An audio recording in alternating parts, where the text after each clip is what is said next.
del Consejo Permanente de la Organización de los Estados Americanos. Por eso vamos a enlazarnos vía Zoom con el ex canciller Luis González Posada, a quien le damos la bienvenida. Doctor González Posada, gracias por estar con nosotros aquí en Estación Central. Buenas noches, Pilar, gusto saludarla. ¿Cómo está? Muy bien, bueno, escuchando con atención lo que ha dicho el Premier ante el Consejo Permanente de la OEA. ¿Qué valoración podría hacer en relación a esta presentación?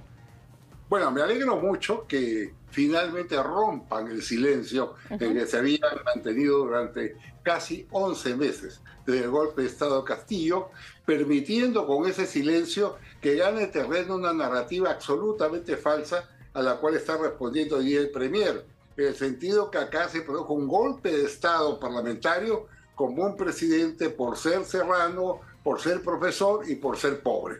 Entonces, ha sido oportuna la intervención del primer ministro, ¿no?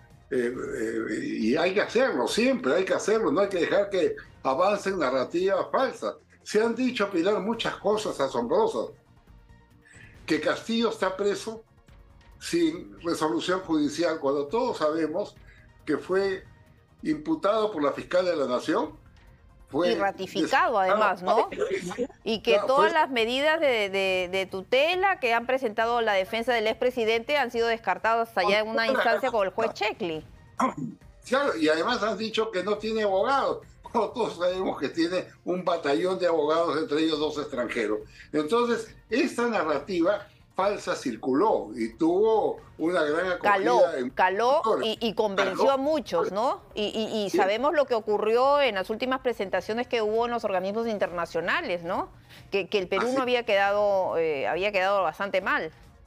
Mire, inclusive Castillo es tan audaz que el día 11 hizo llegar una carta al Papa, donde decía que estaba secuestrado, que lo habían golpeado, que lo habían sacado del poder porque olía pobre. Así dice la carta, ¿no? Así es. Entonces, tenemos que hacer frente a una narrativa falsa que, si no se ataja a tiempo, avanza. Por eso yo le digo, me alegro mucho que lo haya hecho el canciller, el primer ministro, ¿no? Y que haya, digamos, ganado un tiempo importante. Y también me parece muy bien que haya respondido con firmeza a la Comisión Interamericana de Derechos Humanos, que se entromete en asuntos de competencia interna del Perú. Esto es sobre el caso de las 47 muertes y el informe de la CID. Así es, el informe de la CID, ¿no? Sin medir que esa es una decisión que corresponde al Ministerio Público. Y entiendo que evaluar cada uno de los muertos y determinar responsabilidades no es la Comisión Interamericana de Derechos Humanos, es simplemente el fiscal, el Ministerio Público que está a cargo de la investigación. Pero esa es la exigencia que hacen en todos los lados, y imputándolo a la mandataria, pues la comisión de esos delitos. Por eso gritan Dina asesina. Entonces, bien que se haya hecho también esa aclaración, y bien también que se haya respondido con firmeza a esta extralimitación de la comisión en temas muy delicados como reactivar casos fenecidos, casos resueltos de terroristas, me refiero. De Florindo Flores y Víctor Polay. De eso vamos a hablar en un momentito. Quería cerrar el segundo tema que usted daba cuenta sobre las recomendaciones, porque el Premier lo que también ha señalado y ha ratificado, porque ya había sido informado eso, que se va a implementar todas las recomendaciones de la Comisión Interamericana, sobre todo pues en relación a las investigaciones que se tienen que dar aquí en nuestro país por la muerte de los compatriotas en estas protestas del año pasado, luego de que salió Castillo, y los primeros meses de este año, porque todos conocemos, ¿no?, este informe tan polémico. Bueno, lo que dice el Premier es que el gobierno de Dina Boluarte va a seguir las recomendaciones y las va a implementar. Mire, es que lo que ocurrió no solamente son los muertos, que todo es lamentable, sino que lo que no dice la comisión, y debió subrayarlo en su informe, que acá se intentó una toma de 4 aeropuertos que, de acuerdo a la Convención de Naciones Unidas sobre Terrorismo, tienen ese calificativo, que acá se incendiaron o dinamitaron 19 comisarías, locales del Ministerio Público, del Poder Judicial, se cerraron las carreteras, se apedrearon ambulancias y se paralizó al país durante 50 días. Eso hay que decirlo, porque es parte de la crisis, no solo realmente las personas que han muerto, pero no lo ha hecho la comisión. Bueno, sí hemos dicho que es un informe sesgado. Ahora lo que esperamos es que el Ministerio Público acelere las investigaciones para finalmente determinar en cada caso qué cosa es lo que ha ocurrido. Porque tampoco, Pilar, pueden quedar en impunidad aquellas personas que, por ejemplo, atacaron a pedradas una ambulancia e impidieron el traslado de enfermos, entre ellos de un niño que por eso murió. Todos esos casos tienen que ser ventilados. Y también la muerte del policía, ¿no? La muerte infame de un policía.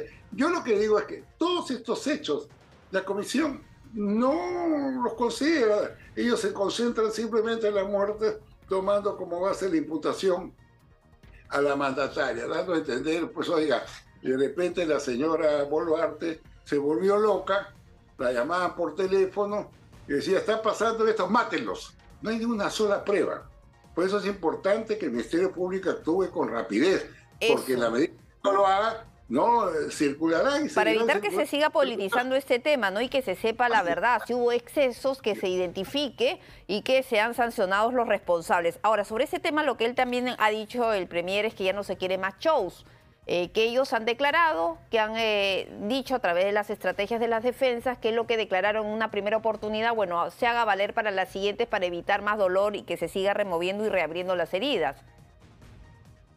Sí, mire, yo quiero recordarle que en la Corte hay 53 procesos pendientes de sentencia en la Corte en relación a Perú.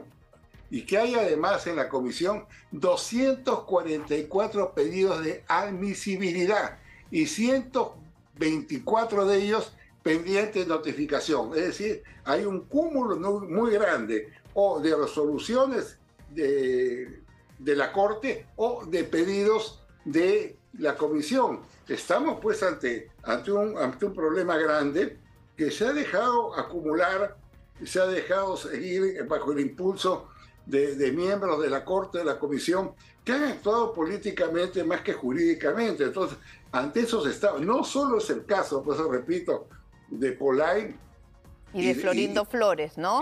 Y hay que explicarle, Lucho, este caso a nuestros televidentes, porque lo que ellos dicen es que no hubo un adecuado proceso, que las condenas no fueron las más justas, cuando todos sabemos cómo se vivió el tema del terrorismo aquí en nuestro país y todo el dolor y muertes que provocaron en el Perú. Yo le diría algo más.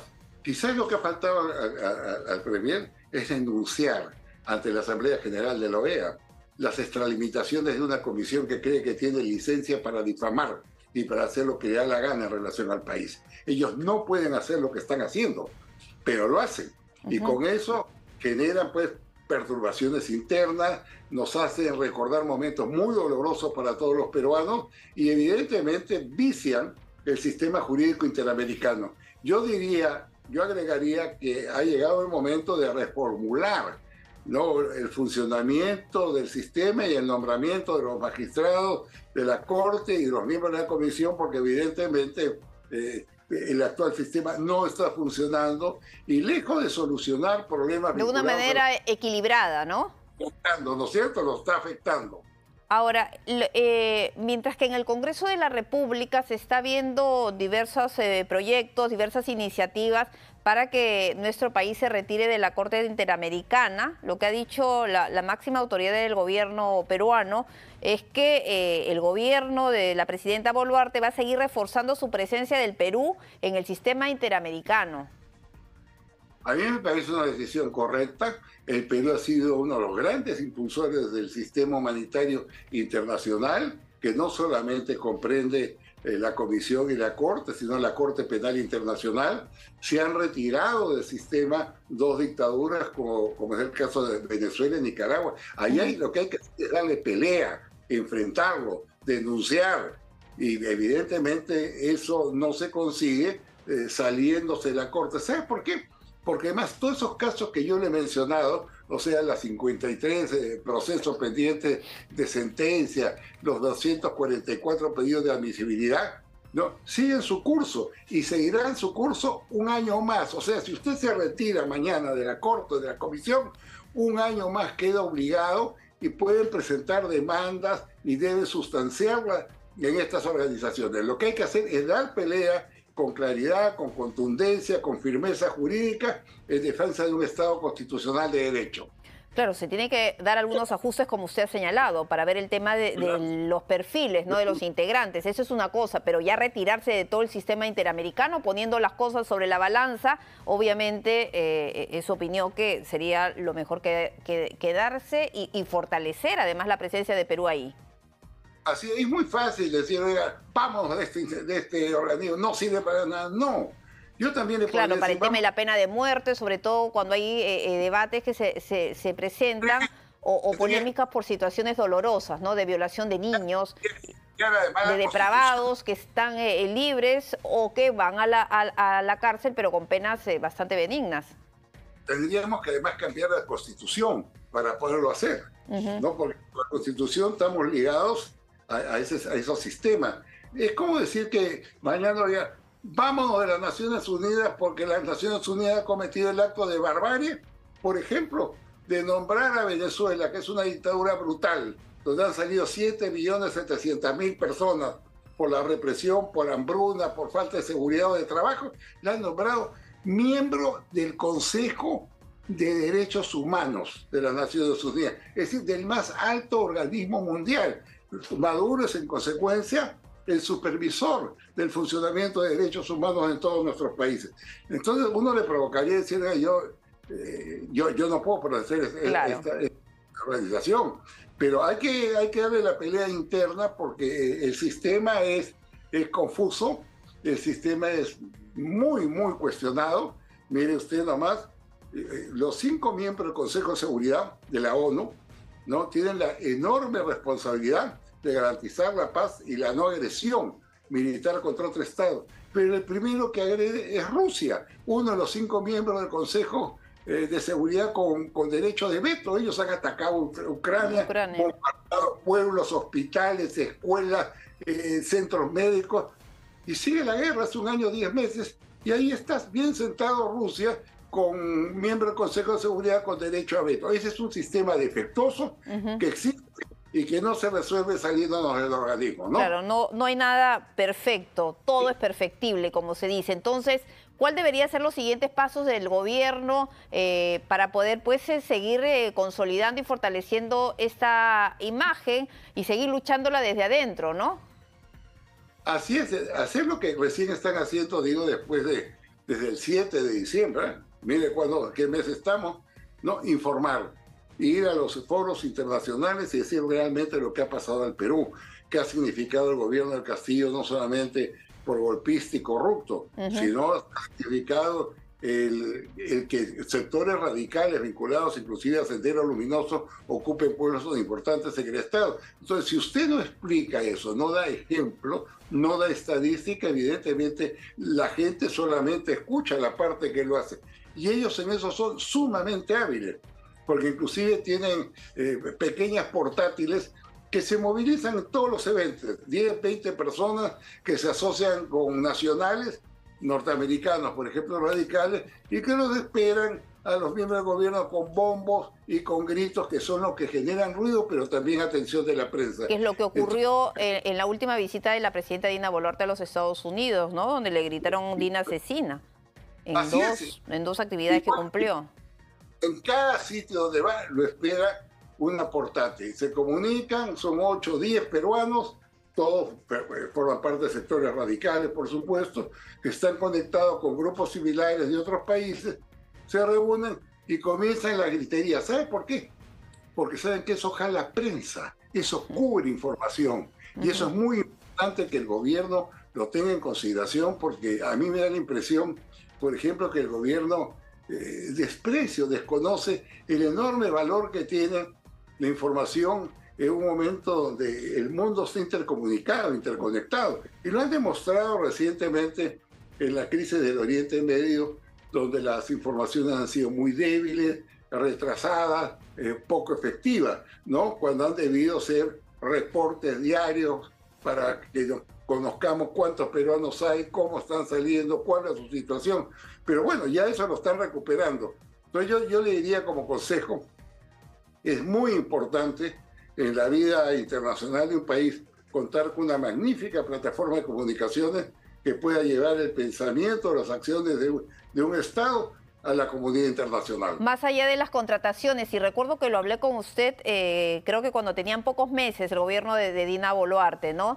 Más allá de la contratación de bufets costosos que tenían, o de lobbies en Estados Unidos para hacer pues justamente toda una campaña, este tipo de presentaciones calan más y mejor. Muchísimo mejor. Usted se imagina, Pilar, por ejemplo, qué hubiera pasado si una misión del gobierno y parlamentarios viajaran a Colombia y a México. Y ante la prensa de Colombia y México desnuden las mentiras de Gustavo Petro y de López Obrador, que han difamado sistemáticamente al Perú. Yo le garantizo tener una enorme difusión en México y en Colombia, y además de esa manera enfrentarían, ¿no?, a una política cargada de infamias y de mentiras que ha hecho esta gente, porque hasta ha llegado al extremo de comparar a los policías peruanos con los nazis, pero no lo han hecho. Bueno, la vida se aprende y todavía están con tiempo a aprender. Es un gobierno que le falta 2 años, 9 meses, o 2 años, 10 meses. Sí, porque ya se van a quedar, ¿no? Ya no hay, no, es imposible que...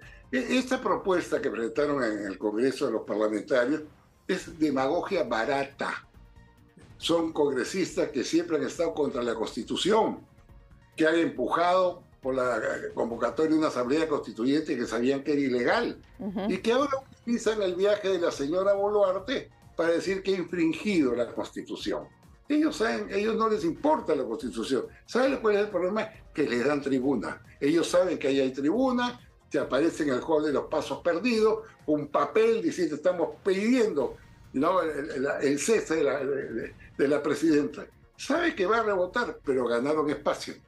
Lo importante es ganar espacio en los medios de comunicación, y eso lo saben muy bien y nos utilizan a los demócratas, a los periodistas, para lograr ese objetivo.